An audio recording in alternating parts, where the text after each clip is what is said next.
What's up, everybody? Welcome back to another EW podcast. Today we've got a market update, and we're going to talk about some new releases. You rockin' with Seth, so you rockin' with the best. Over 25 years, we've been better than the rest.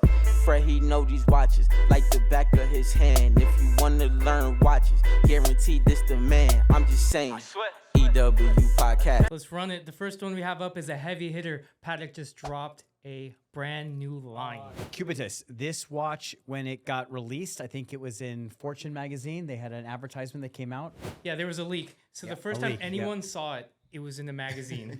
Right? Right. And it went all over the place. It went all over social media. Someone took a picture. And everybody dogged it. I mean, I didn't see any influencer that actually said they liked the watch. It was fantastic. Everyone started making fun of it. Yeah, they did. But right? this is before yeah. actually getting it in the flesh and on the wrist. Right. When you're just looking at it for your first time seeing it, everyone dogged it. And then it came out shortly thereafter. It came out really quick. And within 2 weeks, they were already hitting the market. And once they did, people were still dogging it. Yeah. And then I saw what the pricing was like on the secondary market. Yeah. It's way so just because people were making fun of it does not mean this watch wasn't trading well above MSRP. I mean, way above. In basketball, they say ball don't lie, market don't lie. Right. So obviously, either people wanted it because they liked it or they wanted it because it was a fresh watch on the market and they just wanted to be able to say that they've got the first ones on the market. And they were smart. They came out with the platinum on the strap, the two-tone steel and rose gold, blue dial, and then all stainless green dial. with that green, beautiful piece. So like that, it's sort of like the 5711, which you can't even get with the green dial. So they came out with that. All right. So the higher entry one is the platinum dial. Platinum case on the strap, the 5822. This is one with the complications. With the complications, yeah. Really cool piece. That part, I think the trend with Patek is they're going more complications, and I think the trend when people are looking for those are complications. So the first one up is the blue dial in the platinum case, and retail for this one is $88,380 US. All right, so after sales tax, you're at nearly $95,000, $97,000, and the secondary market right now is about, I'd say, 170, 180. Dealers are asking 160 as of right now, the last week in October. So we'll see where this watch ends up at. It was a little bit higher about a week ago. That was the first week it was released. And they are going to slightly come down. I think week after week, they're going to come down as more hit the market. And that's the trend with everything, even with like going all the way back to like the Bruce Wayne Rolex. Sure. They always spike way to the top, and then they slowly adjust. For the two-tone version of this watch, I hope one ends up on my wrist. I personally like that watch. That's a really cool piece. Good for Patek, though. I mean, they had cushion-shaped watches before, but this one's more of a square. So it's a good way to bring the 1970s back. Good job, Patek Philippe. I personally like square watches. There's one, the Golden Square by Roger Dubuis that I was wearing. I think that's it right there. I was wearing that for a long time.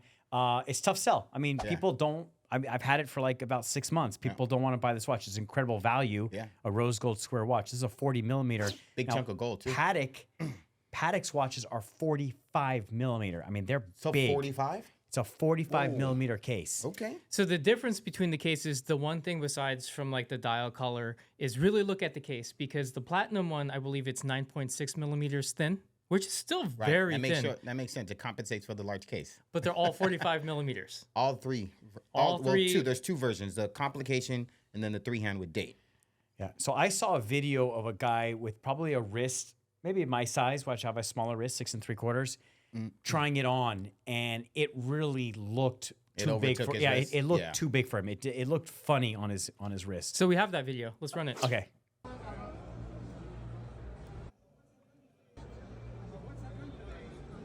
Yeah. See what I mean? Yeah, it didn't take up all the real estate of his wrist. See, you really have to be a bigger guy to pull this watch off, unless it just looks goofy otherwise. I think for some, they see the watch with the shape and everything, it kind of gives it that vintage feel. But when you wear it, it actually feels like a modern timepiece. I think if we fast forward, if I can make a prediction for the next 2 years, I think they are going to bring this watch down a little bit smaller. I think they're going to bring it down to like 42, 43 millimeter. I think it's too big right now. Add more to the collection.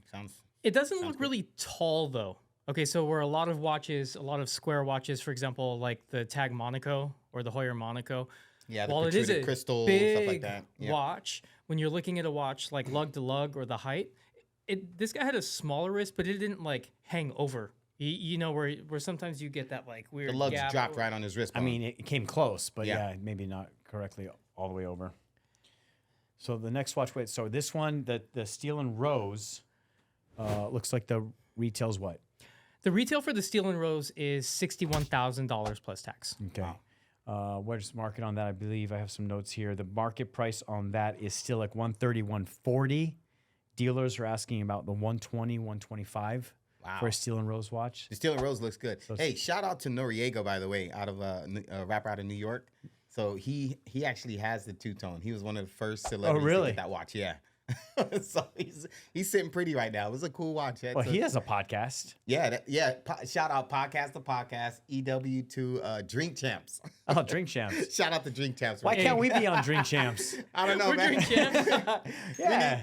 Yeah, people dog us for like drinking on our podcast, but you know, it's all good. Who dogs us? Nobody dogs us. You know, you got a few people in the Yeah, some comments. sober guys. They're recovering. They can't handle it. Oh, he been there, done that? That's funny. Well, cheers to that. Good for him. Well, good. I bet he got it for retail, huh?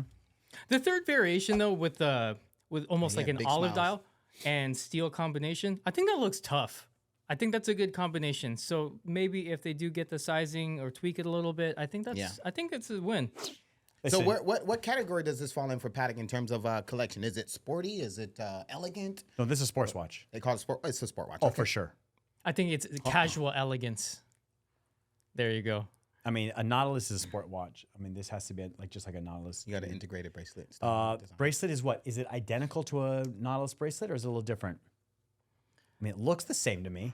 It looks the same. I think the brushing might be a little bit different.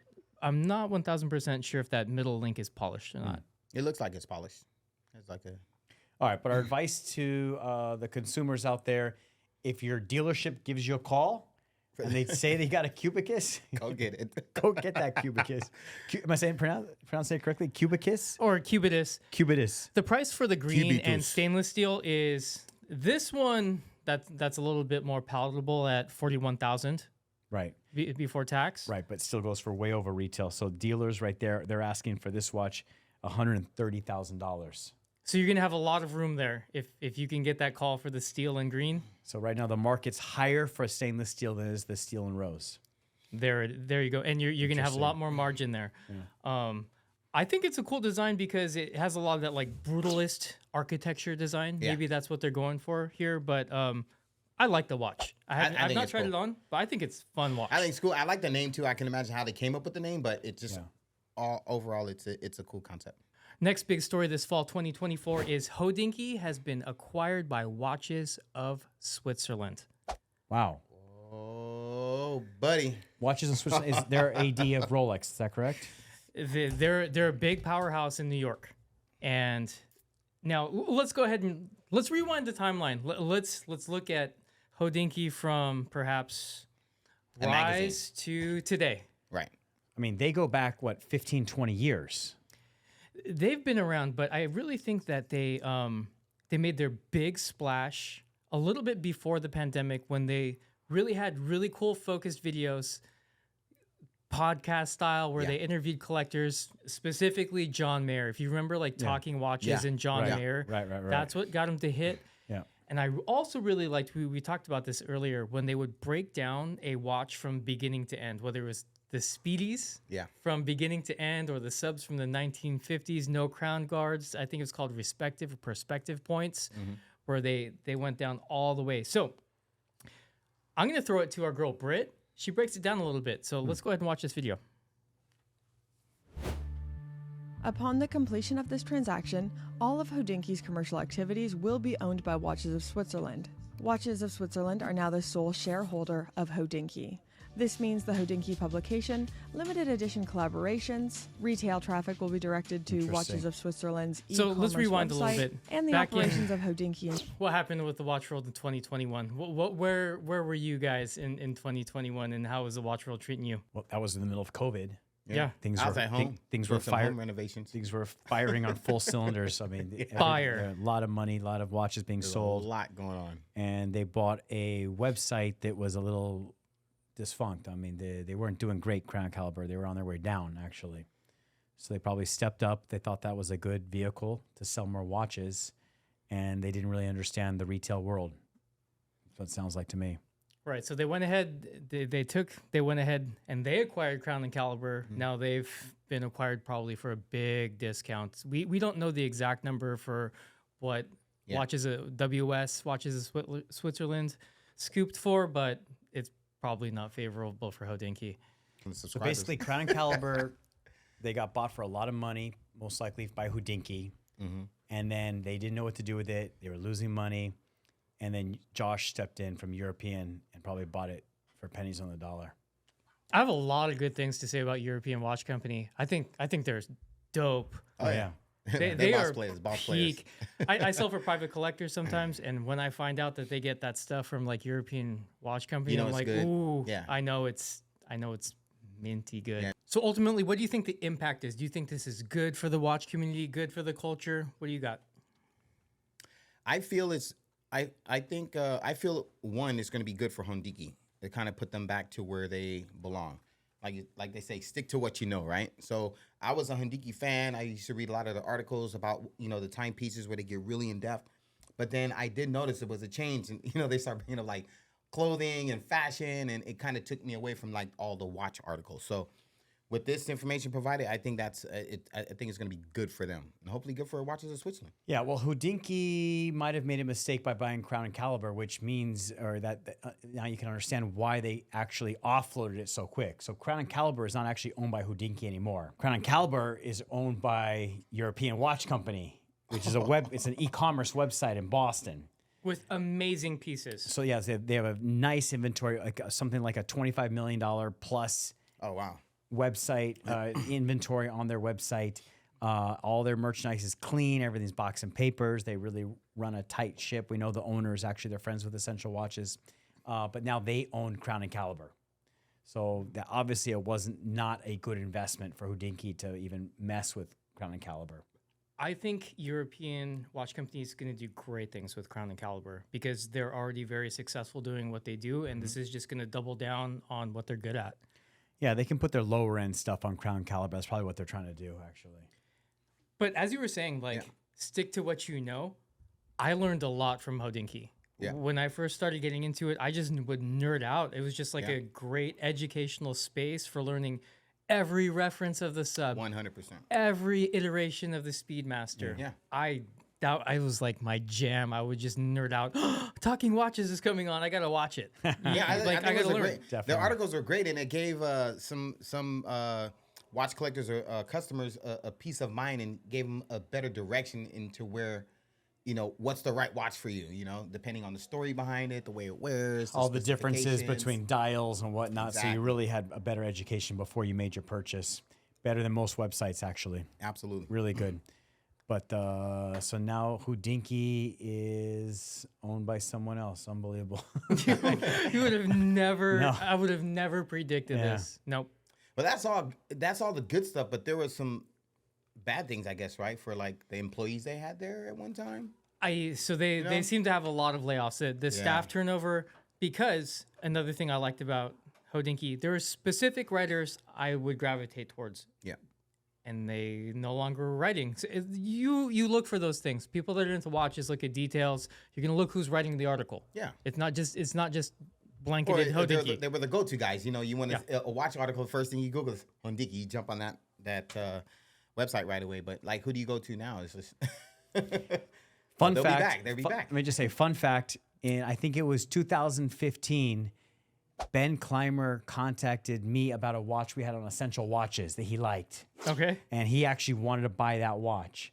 And I was actually able to make the deal with him, and he bought the watch. And believe it or not, not believe it or not, obviously that watch skyrocketed afterwards. White gold, Royal Oak, Perpetual, salmon dial. Absolutely perfect watch. that with transaction. boxing I papers. remember that one. Yeah. I remember that I one. think he Yes. stole that watch for Yeah. like around 60K or something like that. Yeah. Yeah, so he was smart. He was ahead of the curve. And with that, I think they were trendsetters with that. If they told you salmon dials were cool, Yeah. salmon dials were cool. Same Yeah. thing with like, I think Climber was like synonymous with Speedy Tuesday. There's specific Speedies, I believe, like the MK2 or something like that. If Ben said this is the Talking about hit, salmon dial in terms of the new recent releases, isn't there a salmon dial world timer? the world time in general is popular. Yes. But isn't there a salmon dial world timer? I talking thought about- I you're saw talking about- something like that. Are you talking about Patek? Yeah, on Patek. Or was it a Vacheron? I seen something world timer salmon dial recently. Oof, I don't know. Miss my radar. All right. Well, great segue. Let's transition into like Watch Time New York. Mid-October, around I think October 18th to 20th, 2024, we had Watch Time in New York. Now, there have been like these watch fairs coming up recently. Like micro brands have like Wind Up Fair. Watch Time like goes ahead and steps it up and gets some big boys in there. Okay, they have everything from Blancpain, Chopard, MBNF, Piaget, and Art Time. Art Time. Art Time. Big shout out to Art Time. Art time, absolutely. Big Yeah, our fan. friend Steven Rostovsky's brand. Exactly. Yeah. Let's go ahead and run a couple of videos from some very good TikTokers and YouTubers that were on site. Okay, shout out to Chad Alexander, sharing a couple pieces at Watch Time NYC.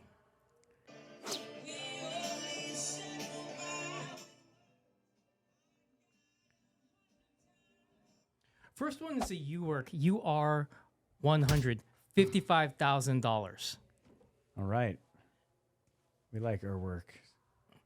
This So is- the case design is different. What else is going on? Looks like we got that crown at 12, and that's a heavy price tag. And looking at the numeration on the dial, the lume is more green. It's more of a kind of like the what do they call that? The super luminova. yeah, interesting.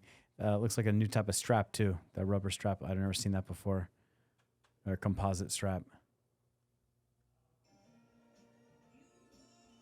Vacheron. That's that limited edition overseas. Up next, we have a Vacheron Constantin. Overseas chronograph, $65,000. Looks like it's on a leather strap or rubber strap. Yeah. For some reason, I feel like I've seen this model before. You've seen this model before. This is a limited edition. I'm not sure what it's commemorative Yeah. to, but this is like a LE piece. Yeah. They offered it on a strap or bracelet, if I'm not mistaken. Yeah, probably. H. Moser looks like it by the bracelet, no? Yeah, Yeah. 1,000% H Mosier. We have the Streamliner Tourbillon Skeleton, $87,000. You get a lot of Mosier in the shop? We had one that sold, and we haven't replaced it. Yeah, we had one here. I see a lot of influencers push this brand and push this watch. I mean, obviously a little bit too rich for my desk, but I mean, what do you guys think about this brand in general? For me personally, I like the H. Moser brand, and I'm gonna say something. I don't know how many people know this, but H. Moser was actually, if he wasn't behind the finance, but I believe he was a mentor to Florentine Ariosto Jones, who is the founder of IWC. Oh, really? Huh. Yep. Interesting. We'll talk about two brands that are definitely going different directions here. Okay. Well, usually they're known for their dials. So right now we have no dial. It's all But skeletonized. looking at this skeleton, though, that's a beautiful skeleton. I mean, there's a lot of dimensions in there. It's There's a lot going on. A in lot there. going on. Oh yeah, Huh. Nice watch. piece of art. Next brand up, we have a Classic Moon by Laurent Ferrier, and price tag $80,000. Moon face. Classic. I thought it was a Patek at first. Movie. Has a touch of IWC as well, believe it or not, with the double moon. Created by Mr. What's his name? What's his name? It's my buddy, man, from Switzerland. Klaus. Klaus. Kirk Klaus. Kirk Klaus. Double aperture moon face. I wonder if there's a connection there. Like, seriously. Beauvais. Beauvais recital, 28 Prowess 1, 750K. Let's see if they can get something going, because I'm telling you, over the years, Beauvais have never really done great. I mean, they're always trading way below retail. I love Seth's honesty. Yeah. It's so true. It's like This every brand- time we get a client to offer us a Beauvais watch, I know the retail on these pieces. Yeah. You know, you're coming in at 100 to 200,000. Yeah.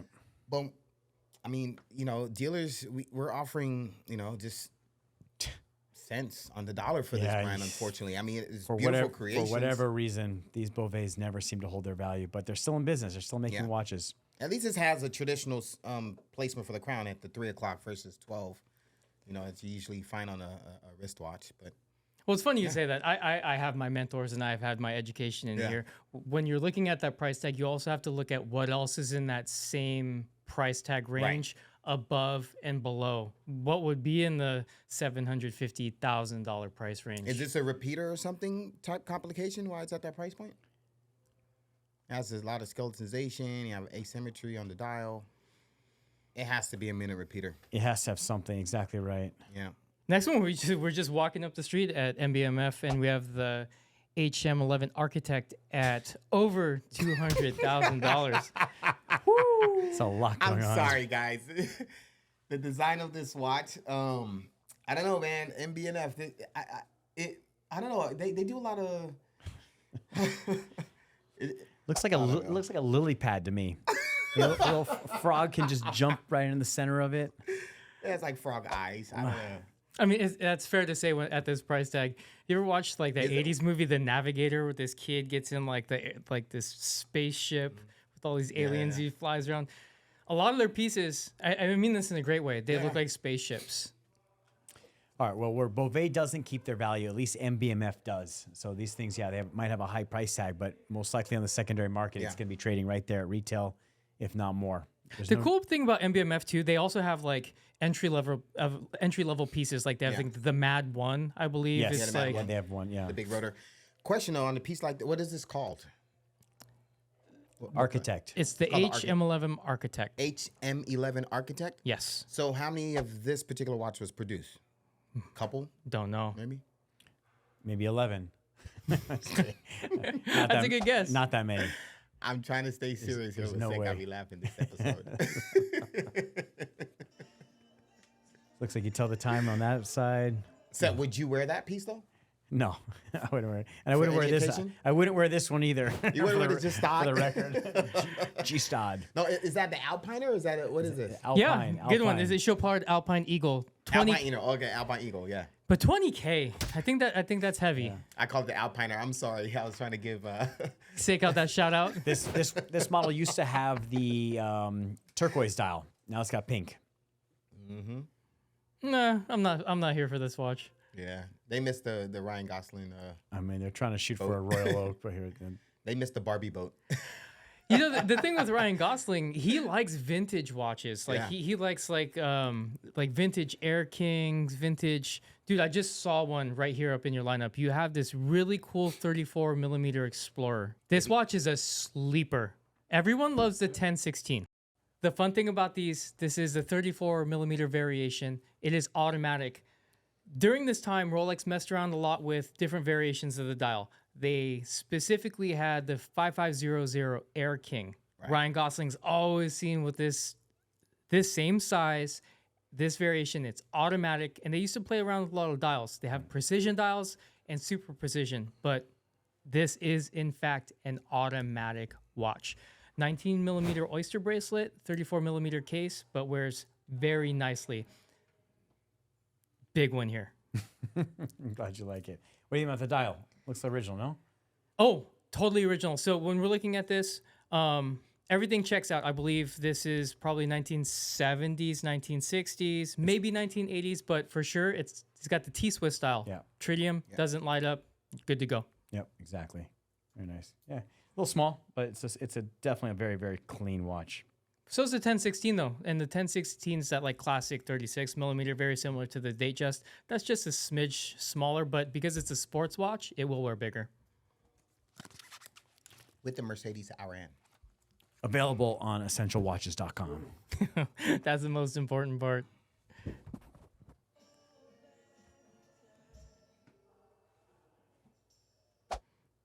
Oh, another H. Moser. Yeah, moving on. We have another H. Moser with collaboration with Masena Lab. I believe that they're an independent brand. They make a bunch of very cool variations, but this is the Endeavor chronograph, $28,000. Looks like a Bon Mercier to me. Kind of got some Breitling vibes. Maybe like vintage Bright. It does have some Breitling vibes. I noticed that the registers are kind of, this is what I call a wide eye. They're more towards the... Like This- reptile, when you get a little bit on the wire on the outside. They're not very close. But, cool. I like the Arabic numerals. It has a Breitling / Jägerle-Kult / Breitling / Jägerle-Kult feel to it. / Bon Mercier. / Bon Mercier. I don't like it. I don't like it. It doesn't talk to me. I guess H. Moser's trying to figure some stuff out. They're trying to do some different watches. That looks like a Frédéric Constant. It is a Frédéric Constant. The entry level or more affordable luxury at $4,700. You have the classic world timer. I think This is a really cool, inexpensive world timer. For all the world timers out there, besides the Patek, 5110 or 5130. No, this is actually a really cool, inexpensive world timer to get. This brand in general always produces watches with big bang for the buck. Oh, yeah. Yeah. And it's great quality. I mean, for Frédéric Constant. They always I've keep the prices down. handled but yeah, many of their they're watches. good-looking watches. And for the world timer collection, there's like 4 or 5 different variants of the dial. So you can get that brown. There's a blue, a green. There's also some rose gold cases they offer as well. Any authorized dealers of Frédéric Constantin in Here locally. Here locally? Feldmar Watch Company. Feldmar? Check them out. Yeah, they Mimo's Jewelry. I don't know lot if they of good necessarily have a Frédéric Constant, but Yeah. he's definitely a FC dude where you can get like high lifes and other pieces. If you do like world times, another hot tip, EW podcast hot tip, the Nomos world timer is a very good watch. It's a big watch too. Oh, so yeah. you get Nomos world timer, that's a nice the piece. Nomos world Yeah. timer's got a lot of presence. I think the Nomos store is pretty big. So if you're looking for a big plate right there, Yeah. Nomos world timer is a very good piece. That If you can find one. if you can find them, Yeah. that blue dials, white dials, but Almost has a good little thing going on. They got a good thing going on as well in terms of collectability of their timepieces. I think world timers are the move right now. Invicta. Next, we'll talk about Invicta. Fuck it. So I don't know if this is I don't know if this is a joke or not, or if this is real news. No, that's a joke. No, This got to be. The price is a joke. Yeah, this got to be it. So we have the Invicta Gladiator for $1 trillion. Thank you. It's Chad Alexander. I don't know what you're doing here. Good sense of humor. I love his account. So But shout there's a out to- dollar sign. So yeah, he's referring to the price. I thought he was probably referring to like the weight of that thing.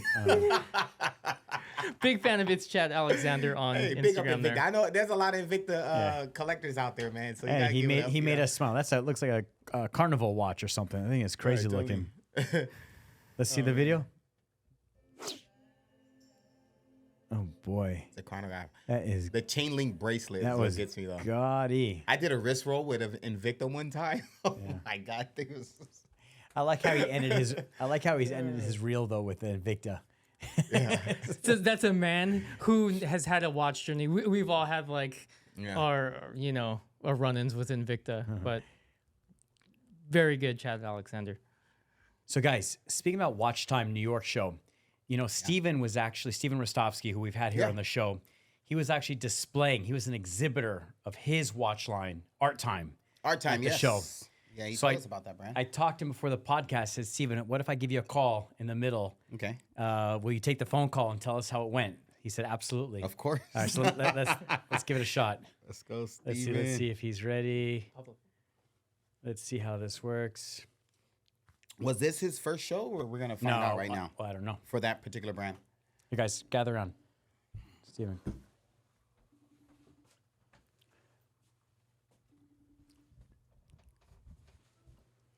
There he is. Gotcha. Steven. I'm good. What's up, Steven? How you doing? Happy Sunday.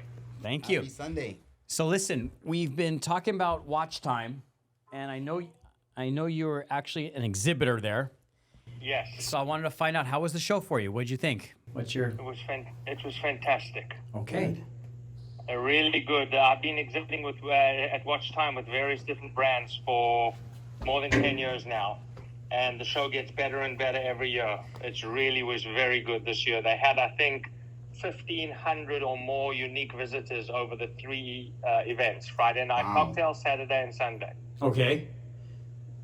And then how was the action at your booth?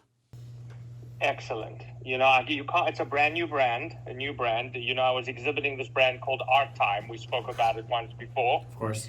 And, you know, the entry-level pricing is mid-200s. So it's $250,000 in titanium, $270,000 in rose gold. So you don't expect immediate sales from the booth, but we had a lot of action and a lot of interest.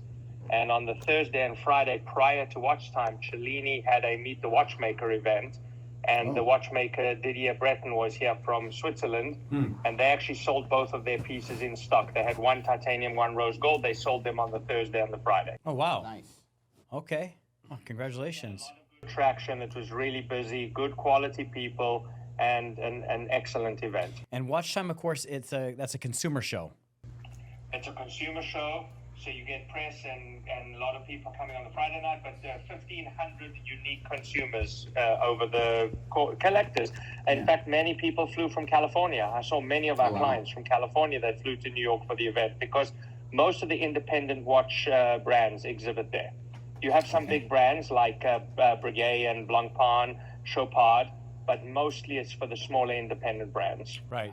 We're actually exposing some of the brands that were there, like H. Moser and Urwerk were showing off some of their watches. MB&F, they had that crazy. Did you see the MB&F with the four pillars, the square that they showed at Watches and Wonders in Geneva Watch Days? I'd seen it before, but phenomenal. And actually, for the first time at the show this year was Urwerk. They exhibited for the first time. Art Time, a new brand, exhibited, and also there's a brand called Langenhain. They exhibited for the first time. And Grubel was there, of course. Grubel was there. Upstairs, there was Laurent Ferrier and Moritz Grotzmann. Arnold & Son was there. Lots and lots of interest in the small independent brand. All right, so you took some time off from your booth. You walked around the show, obviously. Absolutely. Yeah. And were you amazed at some of the stuff you saw? It was a great show. And everybody brought great new pieces. And it was nice to see. All right. Yeah, I saw Glashütte Original. They had that new white dial CQ, which is a cool watch. Kind of refreshed their collection. And I also saw Perollet. Perollet was floating around in there. Yes, Perollet was there. Grand Seiko was there. The G-Shock was there. So it was a good show. So and Steve, oversold. In fact, what was interesting this year, another brand from Switzerland asked me if I could help them to get them in to exhibit this year at Watch Time, but they were oversold. They couldn't accept any more brands. They pushed us in with Art Time because I've been supporting them for so many years, and they were respectful in return. But it was oversold from a brand perspective. They couldn't take new exhibitors. And did participants that wanted to walk the show, did they have to pay to get in? Was there an entrance fee? Yeah. Yes. Okay. It's a paid entrance, not expensive. $40 for the Saturday, $40 for the Sunday. And I think the cocktail, which has an open bar on Friday night, was $125, but that was sold out. So we had, every brand had collectors asking them, could they get access to the Friday night? But it's a sold out event. Even for our booth, we had 3 visitors from Switzerland and myself. So there were 4 of us, but they could only allocate us 3 tickets for the Friday night. Wow. So you didn't go? I went. One of the gentlemen from Switzerland didn't go. So, Stephen, for your brand Art Time, I know you guys do very limited production. Were you guys happy with like the pieces you were able to display? Did you have enough to show to consumers? Because what happened is I started working with Art Time about 18 months to 2 years ago when they first launched the brand. Yeah. The company's been in business for 15 years. They have 3 different factories. They do components, they do hand finishing, and they do assembly for other brands, big brands. Wow. Big brands. Yeah. I don't want to mention it now, but a lot of people go to them for work, for difficult work. And then this was the launch of their first watch. But I know them all from ex-Gruber Forsey days, ex-Renault and Papi days. So I started working with them. I really enjoy working with them. And I ordered 5 titanium pieces that were unique for Rostovsky watches. So I got the first watches from the brand. I've actually sold 4 of our 5 already. So I had 1 piece left and I took that to exhibit. And they brought with them the prototypes, 1 in titanium and 1 in rose gold. So we had 3 watches there. and I prefer to keep my last live piece in the showcase and not let people handle it because it's a live piece. Right. Very, Nice. very cool. Awesome. Well, that's a great update. Thank you so much for taking our phone call today. I appreciate it, Steven. Thank you for calling. Any more questions for the watch time or anything? Any questions? Yeah. I wanted to find out, is Watch Time ever going to come to Los Angeles, or they always going to keep their show in New York? Actually, many years ago, in 2019 or 18, I can't remember, they did one in LA, downtown LA, and it was very successful. They had it booked for the following year, and then COVID hit, so they canceled that. Oh. So I don't think they're doing it, but what they have been doing, and they did it recently, they had a collector event in South Coast Plaza where they allowed collectors to come in group and have a cocktail party in the beginning, walk around to all the different participating brands in South Coast Plaza, and come back and do a drawing and some kind of raffle at the end. They did the same in Rodeo Drive 10 days ago. So I can't answer the question. I think Watch Time New York will continue on. It's become hugely successful. I don't think they'll do another show on the West Coast, but they're going to do these events where they take people to South Coast and Rodeo Drive. That makes sense. Very cool. That makes sense. Yo, what's up, other Steven here? Yeah. 2 questions. One, how's your any news with you scooping in FP Journe? And 2, what's the tequila tonight? No news on the FP Journe. Tonight I've been drinking my Herradura. I will be drinking the Herradura Cristalino. Cheers, brother. We're dealing with the Glenlivet tonight. That's a good one. Nice. Have a good Good choice. All right. Thank you, Steven. Take Bye, care. Steven. guys. Thanks. Peace. Bye. All right, let's go Los Angeles. Let's going to wrap this up with the Fall Classic. Major League Baseball is coming to an end. We have the Los Angeles Dodgers versus the New York Yankees. And we got our boy, LA Dodgers Shohei Ohtani. When he first signed with the Dodgers, he was representing with a Grand Seiko. Of course. This is him with the Grand Seiko SBGM 221. Oh, yeah, that's my boy Watch Fiend's favorite watch. Watch Fiend, shout out to my boy Watch Fiend, y'all. Shout out to Jimmy. He loves that watch. That's He's his the piece. greatest dude at photographing this watch. What's up, Jimmy? Do you sell much of these over here, Essential Watches? For Grand Seiko, yeah, we've traded a few Grand Seikos. Actually, we got some stuff in stock as well. Yeah, but Grand Seiko is a Japanese-made company, right? Right, yeah. So this makes sense that they were sponsoring the greatest Japanese ball player of all time. And he's good. He's definitely good. Yeah. Whether they did this intentionally or not, this piece specifically has that like blue GMT hand. Yeah, that's the original blue hand for Very the watch. nice Makes sense. choice right there. Very nice The choice. sand color dial. Little Okay. piece. Let's move into the dugout. We have Dave Roberts. Long before Dave Roberts has always been a watch dude. Yeah, he's always wearing big, massive pieces. He got the man pieces. Let's go ahead and give a look at what he's looking at. Back in 2020, the Dodgers won, and he was wearing a Panerai Luminor Marina reference 422. Right, that's the bigger one. Is That's that like the 8-day power reserve? Well, it's the manual wind, 47 millimeter watch. right. Exactly. But that's not the small 44. That's the big boy 47. Yeah. He Oh, pulls that's what it was about this watch. It was the oversized aluminum marina. Right. Okay, I remember that piece. right. Okay. I knew it was something special about it. Right, exactly. Normally the big one, the 47 is the 1950s case, Right. or the But Radomir. this was the classic So this is the aluminum Marina, which marina is case in normally the the oversized 40, case. 44. Now they made that in 47. Boom. The watch on the open market, at secondary market, is about $6,000, maybe MSRP around $10,000. Good looking watch. I think I've seen him wear I think a black one. For some reason, I think I've seen him also wearing Like a an all black panel? Yeah. But he also wears what? I have seen him wear AP, but one of the other ones that we see him wearing a lot lately, it's the IWC. It's the Mojave. The Mojave, yeah, the big pilot Mojave. Same thing. It's a Top Gun edition Mojave Mojave. It's not the chronograph. Okay, I believe it's just we got their sub-seconds at 3 o'clock. But Yeah, again, this is the oversized big pilot. again, another big one. Yeah. He likes big watches. That's another 47 Oversized millimeter. crown. Yeah, good looking watch. Big boy piece. I do believe that they're about $16,000 retail, but gray market, what's maybe a little bit softer.